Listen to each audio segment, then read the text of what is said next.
Welcome to the Female CEO podcast, hosted by Mark Sefton. You may know her name, but do you know her story? This podcast takes you behind the titles and into the moments that shape some of today's most inspiring women. We explore the paths they've taken, the businesses they've built, and how they've created success on their own terms. Created by the Female CEO Create, Evolve, Overcome, these are honest, human conversations, rooted in real experience. Let the journey begin. Welcome back to the Female CEO podcast. I'm your host, Mark Sefton, and today we are challenging the way we think about leadership risk, trust, and organizational culture. My guest is Dhillon, the founder of Sharp Mind, Sharp Style. Seema helps founders, executives, and directors see that major corporate crisis does not happen overnight. They start with the quiet, overlooked integrity gaps that creep into our daily operations. Today, we are reframing governance from a dry compliance exercise into an organization's greatest strategic asset and exploring how to design trust, accountability, and ethical decision-making directly into your business. Seema, welcome to the Female CEO. Thank you, Mark. Thank you. I'm glad to be here.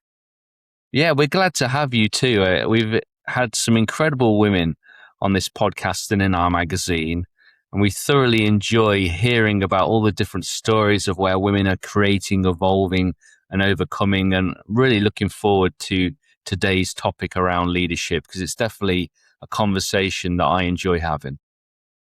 Thank you, Mark.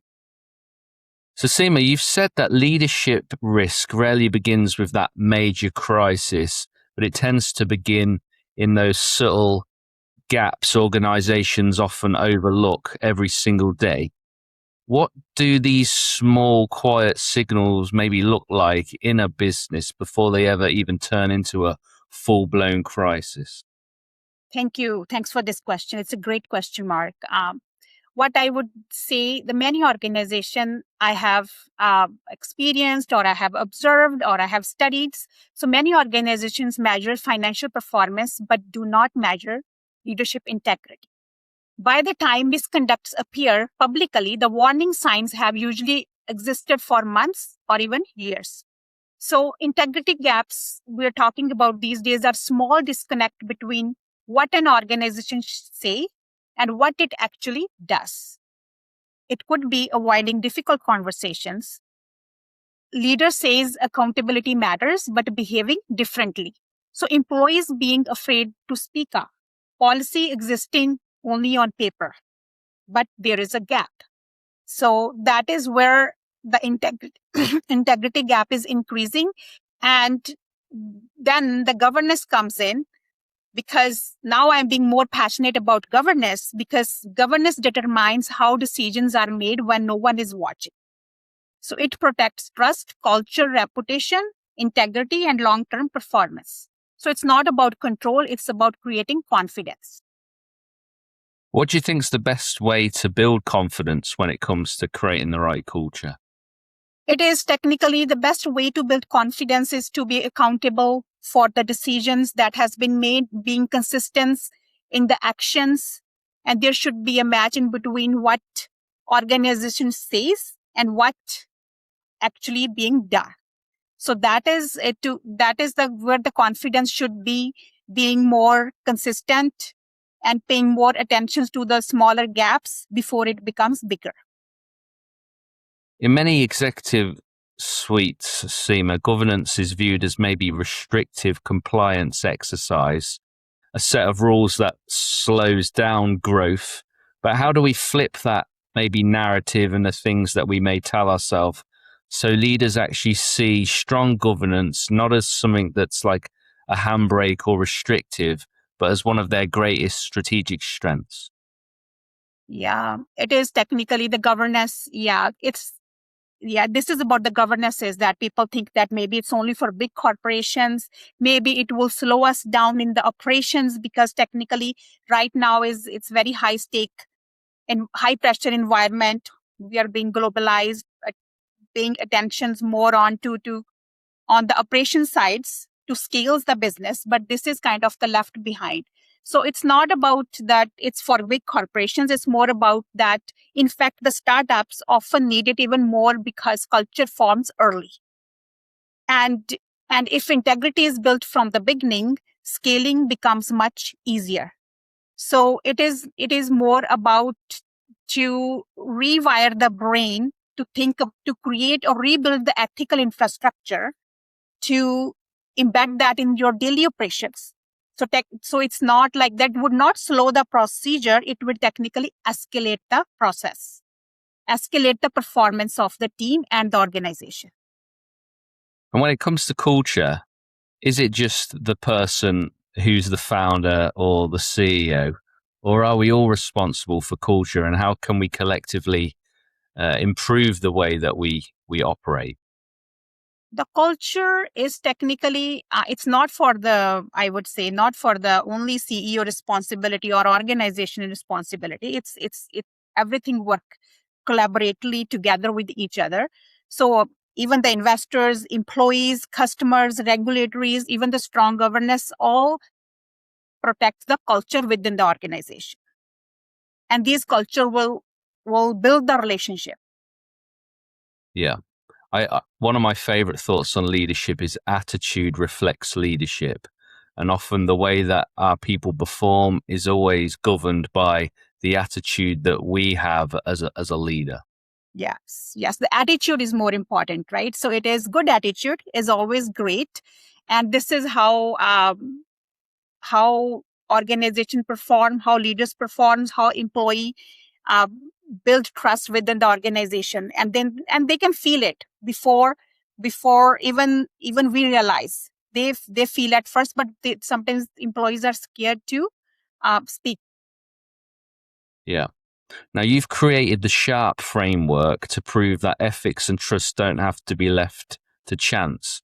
Can you maybe break down the 5 pillars: standards, honesty, alignment, resilience, and presence, and explain how they turn abstract values into actionable infrastructure?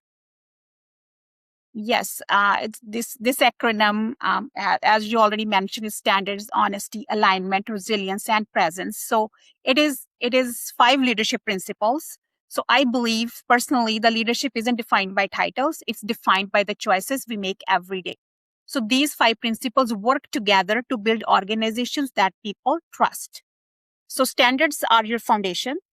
They define what you stand for, what you won't compromise.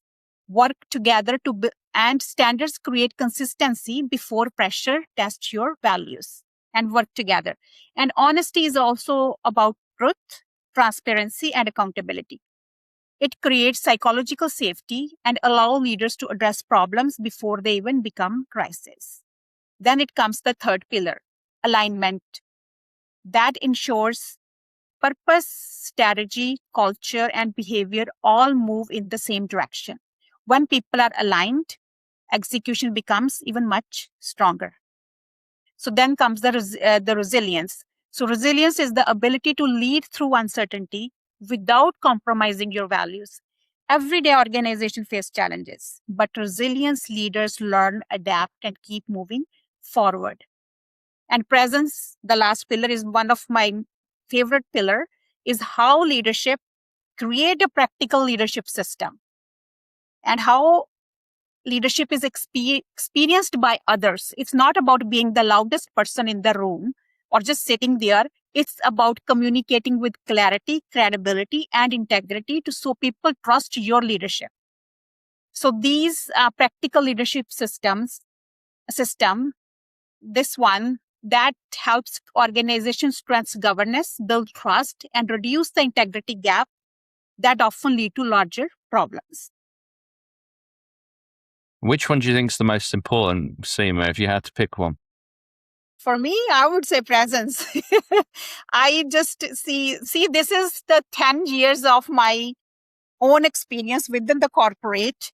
And this is not that I just created a SHARP. SHARP becomes because it was one by one that I was thinking this is missing because I work different branches, different organization, different culture. And then I keep saying, oh, maybe I experienced something, this organization missing this organization missing this. So this is how the birth of shark birth of the shark is here. So this is then the presence was the last pillar. I noticed that most of the time is missing because other priorities right now, right? So leaders have so much to do. They are being drifted away with the other priorities, and then they don't know their team is also needed them. So they have to be there for them. Yeah, I often think that just being there does say a lot, when just showing up and being consistent in both your integrity of being present, but also being available.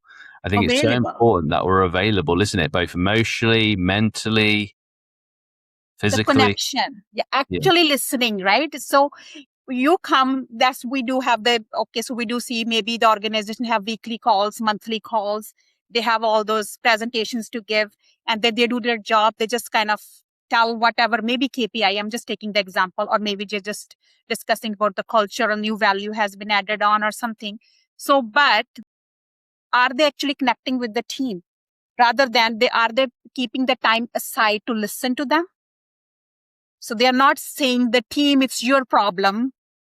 Anything is happening within the organization, within the small branch of theirs, it's the full organization problem, whole organization problem. So they cannot say that it's your problem. So they needed to be there for the team, needed to be present for the team. Now, a lot of leaders confuse employee silence with cultural alignment. How do invisible expectations, or maybe those unspoken rules, creep into a company culture? And how can a CEO make those silent agreements more visible? Again, creating the culture of the collaboration. So this is where technically the questions leaders needed to ask earlier, that are we compliant? So it remains an essential question. So look at where employees hesitate. Look at where the decisions ownership becomes unclear. So look at which processes are routinely bypassed. So this is where they need to step up to see that why the employees are not speaking up. If the problem in this branch or in the organization is not being communicated to the top level, then it means there is a problem because of the fear of retaliation. So this is where I would say that it would be the most revealing measure of institutional health is not how quickly good news reaches leadership. It is how quickly uncomfortable information does. So this is where the culture becomes the culture of transparency, the culture of inclusivity, and the culture of collaboration. So employees needs to be feel heard, seen, and be like the visible, so they can speak to the HR, or they can speak to their executives. Yeah. I remember one time, it's been over 12 years since I was in employment, but I remember when I worked in the hospitality industry and I had a boss, and I remember sharing my truth because I worked in a restaurant and I was working 5 of the 7 evenings in the restaurant, and he was only working 1 of them. He's getting all the bonuses. I share my truth that I didn't feel like that it was right. And from that moment on, he made my life miserable. And I ended up, wow. I ended up quitting, because people quit people, don't they? So what is being normalized? So what I'm getting from what you say, and then somehow it is also related to my experience. So what are being normalized? People are being rewarded or I would say that it means that the leaders are entertaining optics instead of integrity. So this is why I see all those, because the different type of the culture is being performed, is performing right now. Ethical leaders or the true leaders are being pushed out, and like-minded people are being promoted or being included in the organization leadership team. So this is the great example that you have shared. This is what happened. That's why people don't speak up. And it's the crucial conversation that needed to have. How do we get over that though? Because if stories like this happen to me and they happen to you, how do we have confidence that when we speak up, that we'll end up being in a position where our life work becomes more difficult than what it was before we opened our mouth? How do we navigate that? This is, first of all, it's the change of the mindset. First off, the organization needs to step forward to create that culture. Responsible leaders. And when it comes to the employees, they needed to be, I would say that they needed to be aware of these signals. They know that it deserves far greater attentions, what is happening, and then just have this confidence and then speak up and just stay true to yourself. Try to understand that this is what they are being put up with now. It will become the personality trait, or this is how you would be treated afterwards too. So this is, I mean to say, if you speak up, you say the things that technically there would be the file, you know that you stood for the right cause and you speak your truth. And then it's with the organizations that what decision they would make. So again, the organization needs to step forward to make employees, make them feel welcome. Yeah, it seems like a lot of your work is obviously helping the whole business culture, like more sound, more accountable, more present, which is great. And then for people that are within that, maybe someone who listens to this is like, I know that it's not worth me opening my voice because I'm not in a culture that is embracing integrity and presence and accountability. What do you say to those people? Do you say that they should try and help shape the culture, or actually realize that they need to go put themselves in a culture that does have those positive attributes and pillars?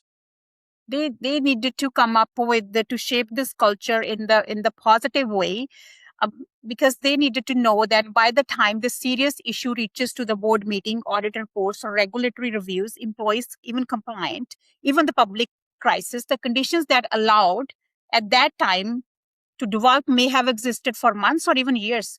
So the warning signs are often there. So the good culture, or the 5 pillars that I speak now for the sharps, they needed to be embedded in the organization culture from the beginning and would be the part of the employee coaching and executive coaching.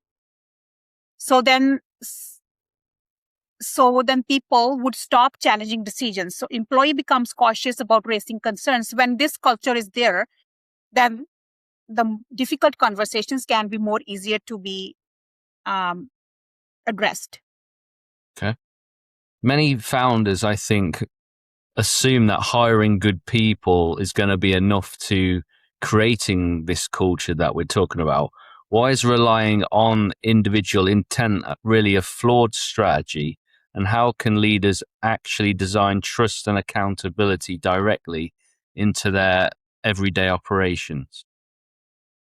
Yeah, that is also the great questions. Hiring good people is always a great idea. So the peoples are usually always good, definitely, right? So when we hire somebody, people apply for the job, they have all their basic education, they have their degrees, they have the work experience.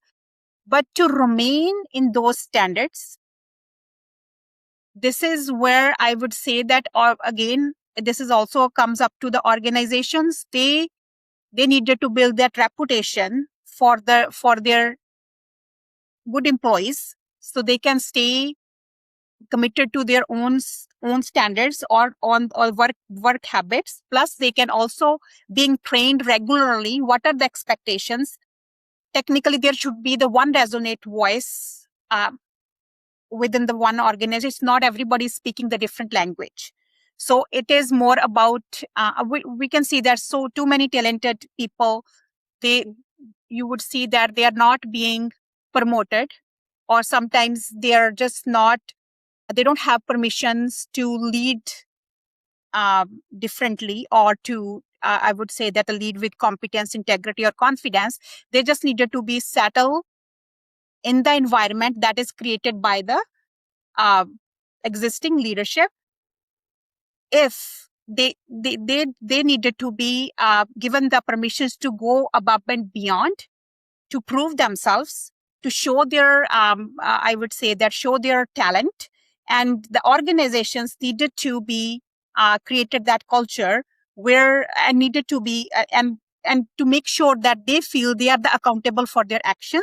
So that if they see the leadership failures really happen because this leadership lack intelligence, then they happen because organization overlook those integrity and accountability and alignment. So they needed to build that practical system that help organizations see those risks before they become crisis. And then good employee would stay there, as if they're being trained regularly. They know what the expectations are. Leadership is being transparent with them. So they will just, I would say that, take their performance and leadership to the next level. Mm. Now, Seema, your philosophy is blending grace and grit with presence and executive style. How does combining emotional intelligence and empathy with unyielding standards really allow female leaders to step into their authority without losing their voice? Yes, the grace and grit is actually the one of the, yes, it is, that is required technically, even for the women leaders. I have seen too many talented women believe they need one more credential, one more year of experience, or someone else's permission before leading. So they needed to have that grace and courage. They needed to know that their perspective matters, their voice matters. They need to lead with competence, integrity, and confidence, but do not underestimate the value of bringing empathy and authenticity into the leadership. So those are not weaknesses. These are strengths. So the goal isn't to lead like everyone else. It's to lead in a way that is true to who you are while creating opportunities for others to succeed. So it's not about fitting in the room. It's about helping build a better room. So to accomplish all that, grace and grit is required. Mm. I mean, I think they're two really interesting components, grace and grit. You've got grace that for me is about understanding, compassion, room for mistakes, acceptance, and then obviously grit is that determination, that resilience, that never say die attitude, right? They're two really good contrasting pillars, which I think, you're saying really helps with culture in particular. Yeah. So grace is technically, when I say grace helps us to keep going. And grit is also to uphold your values, make tough decisions, and keep moving forward when the path is not easy. And grace is also how we treat people. It's empathy, humility, respect, and willingness to listen, even when conversations are difficult. And those difficult conversations, for me, always need to happen. Like, we always need someone in our culture, even in our home, that will tell us what we need to hear, not just what we want to hear. Yes, that is difficult. Conversation is always hard one, but it's the first one to take care of. It should be on the priority basis. So how would you do it? With the grace and grit. So what grace keeps us human, and grit keeps us the courage to, okay, let's have this conversation. Exactly. And it's not about choosing one of the other. Yeah, it's working together. The best leader, they combine both grace and grit. Yeah, I like it.